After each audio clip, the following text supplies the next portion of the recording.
before we begin, I want to check, does everybody have one of the Think, Pair, Share activities? It's just a one-page little thing. If you don't, raise your hand, and you can get it. Okay, yeah, thank you. We won't be using that right away. Try not to get too distracted by it, but it is there for you to play with. So welcome. So we are from Microsoft. We are presenting to you measuring engagement and surfacing insights. Probably not quite what you're thinking, though, in the way you were probably expecting, but we'll see.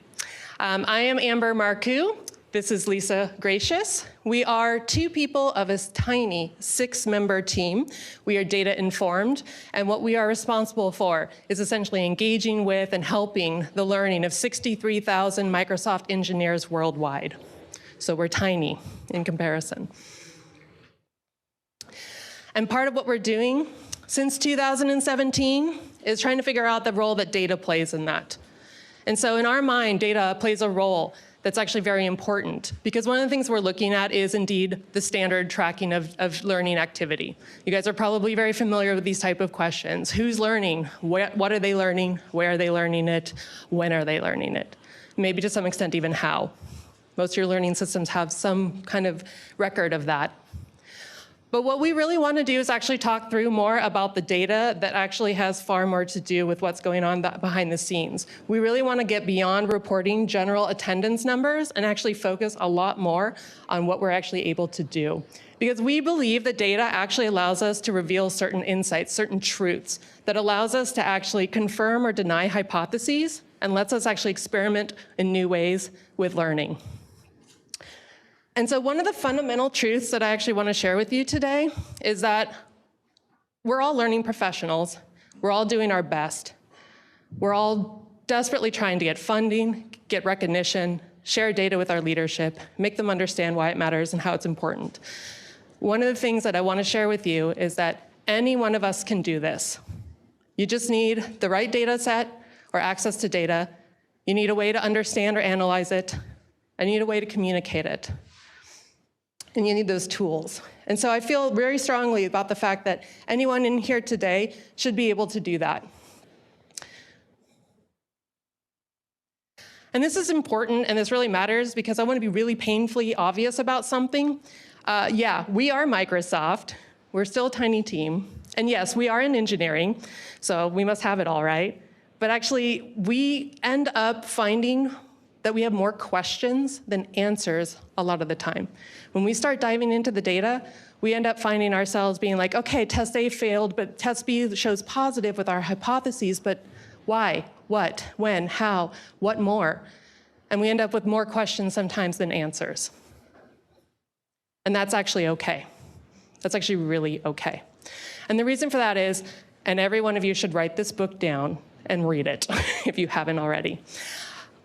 I really like Hubbard's book because there's two things in it that I took away, other than obviously methods and statistics and ways to do it. But the key thing to remember is that measurement means achieving less uncertainty. It's not always about divining that precise answer. You're not always going to find the golden, holy grail sort of thing. Sometimes it's not A, it's not B, it's not C, it's not D. E looks promising. And so it's also not about the numbers. It's actually about being observant, creative, intuitive, and really being able to explain it to others. And with that, I'm actually going to have Lisa let you dive into our world, and she'll explain it.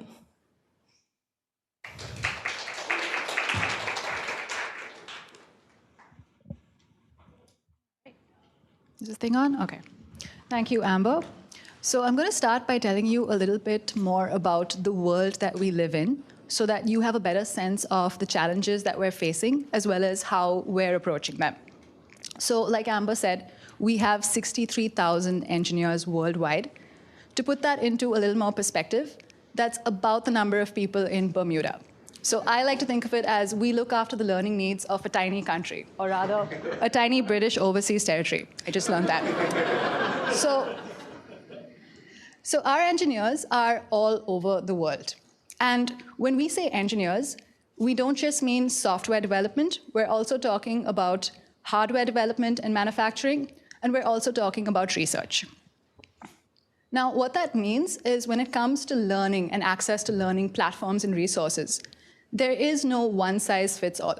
There is no one platform that we can send our engineers to and say, okay, go there, learn stuff, we'll get data just from there, and we'll be able to drive insights and changes based on that.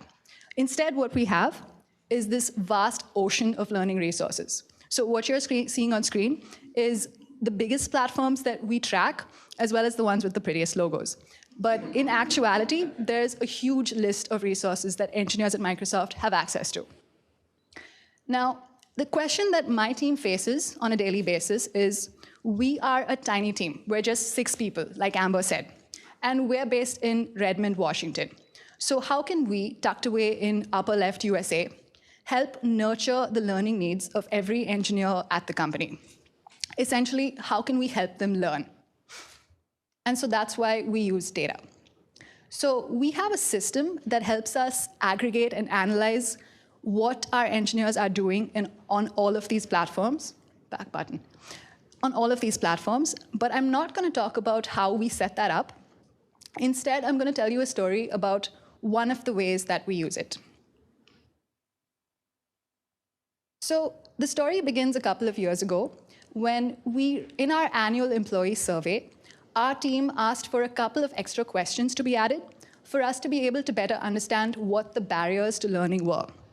So we sent the survey out, we got responses, we looked at what came back, and we identified 3 top barriers. Would anyone like to guess what the top barrier to engineers being able to learn was? Oh, awesome, okay. It's easier than I expected, okay. So yes, time for learning was the biggest reason that people said they weren't able to learn more. They also told us that, that vast ocean of resources I was just talking about, most of them had no idea it existed. Or if they did, they knew about a tiny subset of it. And the third thing they told us was they didn't feel like they had enough support from their managers and from their leadership. So we looked at this data, lots of other teams at Microsoft looked at this data. One of those teams decided to run an experiment. Now, before I tell you about the experiment, let me show you that team's data. So what you're seeing on screen, no numbers here, just to keep things simple. This is a measure of engineer satisfaction along each of these 3 dimensions.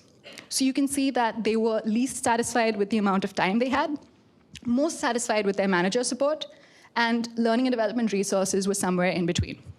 And for reference, so the blue bar is that team, the gray bar is all of Microsoft. So as you can see at the beginning, they were pretty much neck and neck.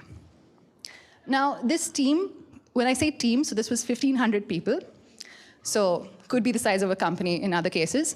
So this team organized something called a day of learning, where every month, approximately every month, they dedicated one day where they said, we will break down all of the barriers that you told us you were facing. So when it came to time, they dedicated a day, and they canceled or moved all meetings. When it came to resources, they set up sites, they had a list of resources. They also encouraged people to learn about whatever was important to them.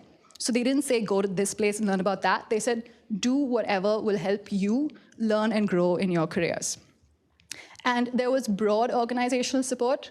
So leaders sent out emails, they talked about it in meetings, and they encouraged people to come back and share what they learned with their team. So I'm going to look at the data now. So So this was just to set the stage. This slide was supposed to be before this. So this is what the data looked like without the day of learning, rather. So if you have the handouts, you kind of know what the next step is, but I was hoping to build suspense here. But this on an average day, just across 3 platforms, to keep it simple, LinkedIn Learning, O'Reilly, and Pluralsight, this is what engineer activity looked like. So each of those bars represents one day, and the height of the bar represents how many people participated in some sort of learning activity. Now, again, to clarify, bless you. Now, again, to clarify, when we talk about measuring engagement, because we're in this, it's a nascent industry, it's a nebulous problem space, we're not trying to measure traditional engagement metrics. We're not looking at abandon rate and bounce rate in sessions. All we're looking at is, did they or didn't they? Did they spend time learning? So once they ran the day of learning, this is what we saw. There was a huge spike in activity. And again, this was just 3 platforms. So in actuality, they went all over the place to learn. So you might say that, okay, fine, so this is just activity. How do we know whether it made a difference? And to be entirely honest, we don't actually know whether it made a difference in terms of, like, did Microsoft make more money because people learned? But what we do know was that it changed how people felt, and they felt more positively about Microsoft support for their learning. So let's go back to, oh, sorry, I forgot about this. So on average, on a day of learning, they consumed 2.5 times more resources. So when I say resources, this is just literally, it could have been a course, it could have been an article, it could have been an in-person training. So the way we define resources is anything that helps employees learn. And they also, on average, spent 4.5 more hours on learning, on days of learning, than they did on a regular day, which makes sense because they had a dedicated day. And now if we look at the survey numbers, so this was before they ran the day of learning. After the day of learning, we saw a huge increase. And what's interesting is you can see that, let me go back again. So Microsoft went up across the board as well, because lots of other teams are doing other things, and we want to be cognizant of that. But this team that did this very intentional day of learning saw a huge spike, and so now they're way ahead of all of Microsoft. Now, there are lots of other patterns that we saw in the data, and I would love to tell you a lot more stories about them, but Amber is going to come back and tell you about just looking at this, how we can identify interesting insights. Thank you. I want to mention this is just one of many teams at Microsoft. So we have a chance to look at so many of them in this way and do different things that are appropriate for their groups and cultures. One of the things that sometimes we get, though, is simply just the charts before we even know what's going on. So I'm going to ask you now to have this opportunity to take a little bit of a look, a think, pair, share. I want you for the next 2 minutes to look at that chart and graph. I realize that there is no numbers on there to make you feel better. Again, she had mentioned that that's activity, number of people of 1,500 in the group working. It is to scale. And go ahead and look at it and just start thinking about what patterns do you see? Where would be areas that you would want to ask questions about? So spend the next 2 minutes doing that. And then I'll ask you to partner up with someone else and exchange what, to compare and contrast your findings. All right, go. All right. You guys about ready to come back? For the record, this is what I love about learning professionals. You get into it. Awesome. Okay, so one, thank you for participating. Two, I overheard many of you talking. It was fantastic. You sound like our team when we get together every week to look at data. That's kind of the point. So I'm going to share with you some of the things that we found in going through, and then I would love to actually hear from you if you found anything or noticed something, or you have questions that you want us to fill in for you at the end, because honestly, more eyes on data always helps. So one of the first things, obviously, day of learning. So when we know about things like that, we can plug that into our data and we go, okay, those are the knowns, right? The day of learning, boom, that was clear and obvious. Every once in a while, though, you get something like this where you're like, what's going on? You know, literally, you're like, okay, there's some spikes, and then there's like a massive spike, and we sometimes see that in our data. And then we're like, what's going on in that group or that department? So we make it a point to seek it out, to find out who. And for the record, admins are a really great source. They're aware of the rhythm of business and things like that, and also the learning professionals in that group. And sometimes too, it's just, hey, did like a cool thing happen on this date? You know, and somebody usually knows. So in this case, actually, we have some hypotheses too. A lot of times when we don't know straight up what's going on, we'll actually say, okay, well, something was regularly happening for about 3 months, and then there's a sudden big spike, and then we're going to ask ourselves, well, what do we think? We're suspecting maybe that there was a day of learning communication that included links and references to our platforms and sites, and so that might be why the sudden surge. So we need to actually go and confirm that still. That's actually a pending item, and it could be something entirely different, and we're willing to go find that out. Another one, the second day. So the day of learning and then followed by the second day. This one's actually kind of fun because, you know, I got enthusiastic being the learning person and was like, oh, they're like so excited they're learning for a second day too. Now, it turns out, what would you guess? Time zone, exactly. I was like crushed. I was like, darn, the time zone thing. But yes, that's exactly it. So time zone figures into this one. The next one, then, again, just the peaks, little peaks all across throughout. And Lisa actually mentioned this earlier. You can probably guess what it is. Weekdays, yeah, working weekdays. So again, and then there's actually the troughs, right? So that might be weekends, but it's still higher because of what? Holidays, time zone. So residual problem, right? So you start identifying these patterns where you're like, oh, is it this? And you can quickly then determine yes or no and move forward from there.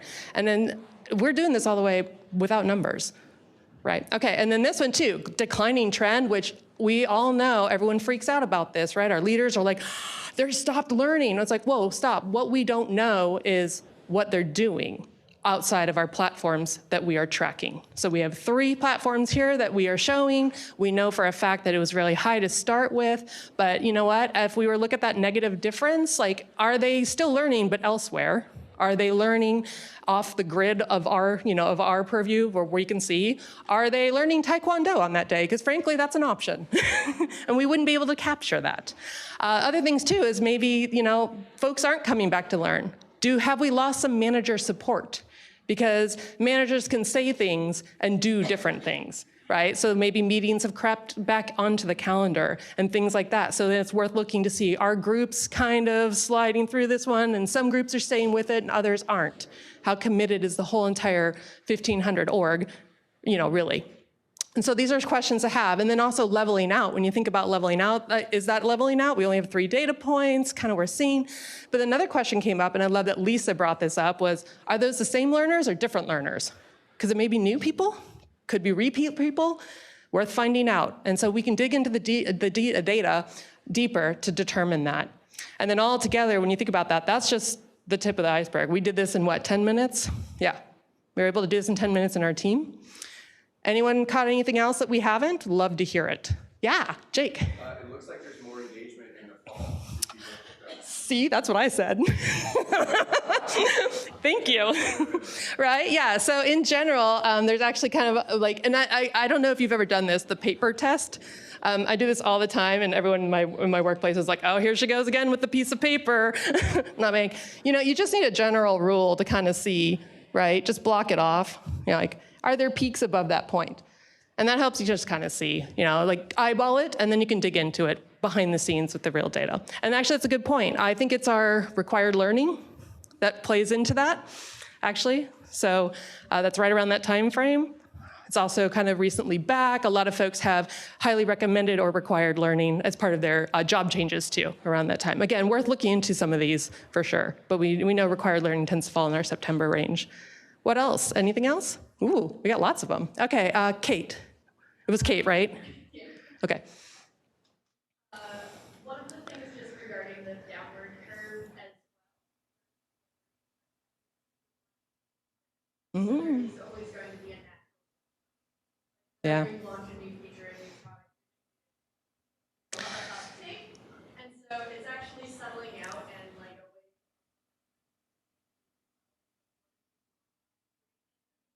Yeah. And figuring out like what's a healthy sweet spot, because we also are a business and we want to figure out the balance of like what you're spending your time doing. Yep. And then I love that because that's just real, right? That's realistic, it's business, it's how we function. And you're right, shiny new object, yeah, let's go check it out. And then it's like, yeah, it's not my shiny object. Oh yeah, for questions, yeah, sorry about that. There was another, yes. It also looks like that comparing.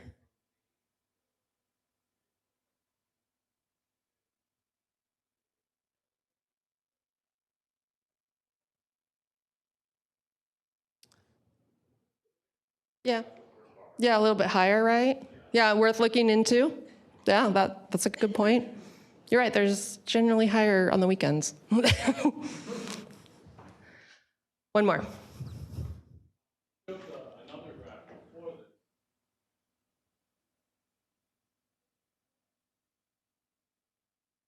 Oh, so that one was actually day of learning removed. So the peaks were fully removed.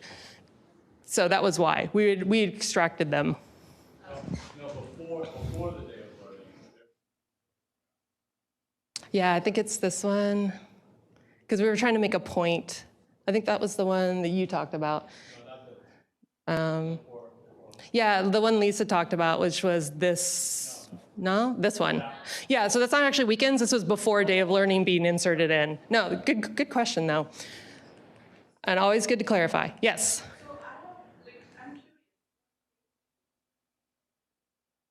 Great question. No. Roughly once a month. And part of it, the success of this actually is the fact that it is built into the rhythm of business. And that revolves around things like sprint cycles, delivery dates, code freeze, all of that. So, and sometimes all hands, required learning, so many things to take into consideration that they actually have to pick very deliberately these days to happen. Otherwise, they probably wouldn't. So, and that's a key piece of the success. Yes?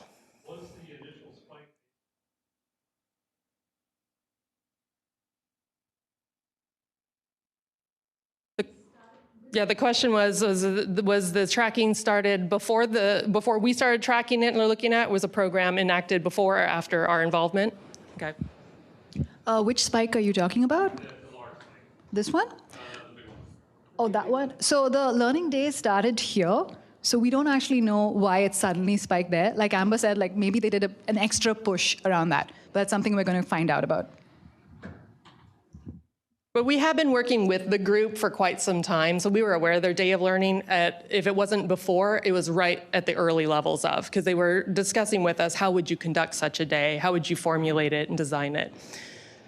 And so actually one of the things I want to point out is sometimes when we don't know the answers to like what you just mentioned, like which came first, chicken and the egg, there's opportunities for us to actually go out and speak with our customers directly. And that's a big piece of what we try to do. Because when we look at this and we don't know the answers, we don't know what's going on, we can look in the data and we can dig into it more and we can slice it and view it different ways. But frankly, sometimes you should just go talk to your learners. And so we try to meet them where they're at as frequently and reasonably as we can. We don't get huge data sets this way, but we get meaningful connection and conversation, and we better understand why. And this one's a great one. I come from a research background, academic, and one of the things I always like to tell my students and try to practice myself is that good research doesn't matter. It doesn't care if it's high tech or low tech. What it cares about is are you reaching the sample audience and the intended audience? And so even though this is a low fidelity sort of exercise where we go to their events, we go to their all hands, we go to their meetings, we go to their day, devices day, day of learning, whatever. We show up, we're part of the expo and the booths, and we have a simple question: where do you go to learn? And we collect that from them. And we plus one all their answers stuff. They vote with this. We do give them swag. But it helps us better understand where are we meeting their needs, where are we not, and where are they going when we're not able to capture it. So a perfect example, YouTube, Google. Bing is on there, just not here. But I think it's important because sometimes by doing this, we can make sure that we can actually use this. We feed this into our sophisticated technology, Power BI, Excel, and all that, and actually process it through and spit it out on the other end. But it's, again, an opportunity to really connect and get to know them. And I think that that's really important because when we think about it, data is everywhere. It's around us all the time in all the systems, all the devices, opportunities to engage with them, to collect it, and to come back and serve them with it. And so one of the things I want to recap, again, just kind of going back to Hubbard's book, How to Measure Anything. Measurement means achieving less uncertainty, not always divining a precise answer. And it's not about the numbers. It's about being observant, creative, intuitive, and being able to explain it to others. And so we hope that by sharing our process and our approach with you to the learning and the data, how we look at it and how we experiment with it, you feel that it's within your reach too. We're all learning professionals, and we have a huge opportunity here to actually go forward with this, to make informed decisions about how and when and where we invest our energy and resources. And so if you don't have a data analyst on your team today, try to make that your next job hire. It transforms the way you look at this, and your leadership listens. The other alternative is if you can't hire one, Lisa swears to me that it's actually not that hard to learn. I'll be honest, actually, I have been learning a little, and it's not as hard as I first thought. And so if you can figure out how to do some basic programming stuff or concepts, you know, things like that, SQL sounds scary, but actually it turns out it's kind of fun. It's like if you're into joining actual full sentences together, like with the word and, it's the exact same thing in SQL or SQL.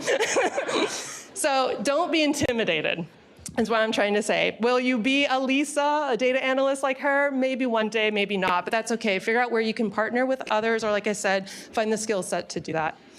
And that's about it. What I want to say is that we actually continue to evolve our signals every day. We add more data. We constantly try to improve our process and understanding.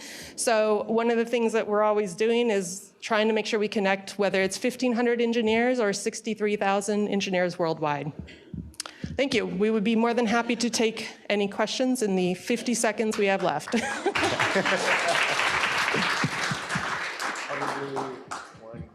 What questions do you need answered? See, I learned. I learned from someone today. You're going to need a mic too. Have you been able to use the data from that last slide to encourage other organizations to adopt learning days? Last slide, this one? Yeah. Well, That just went somewhere else? Yeah. Not yet, although we actually are, what ends up happening is we're in a unique situation because we're a small team. We don't do a lot of road shows, but when we do, or we have impact like this that we involved with, word of mouth gets around really fast. So even though Day of Learning here for this group, other groups that are starting to dabble in this, Fix Hack Learn Days, Hack Days, Day of Learning Days, Culture Learning Days, all that, they're all in the kind of the same circles. So yeah, one does it, hears about it, finds out, comes to us, we share this data with them to go to their leadership. That's uncommon. Did you want to add to that? Okay. All right.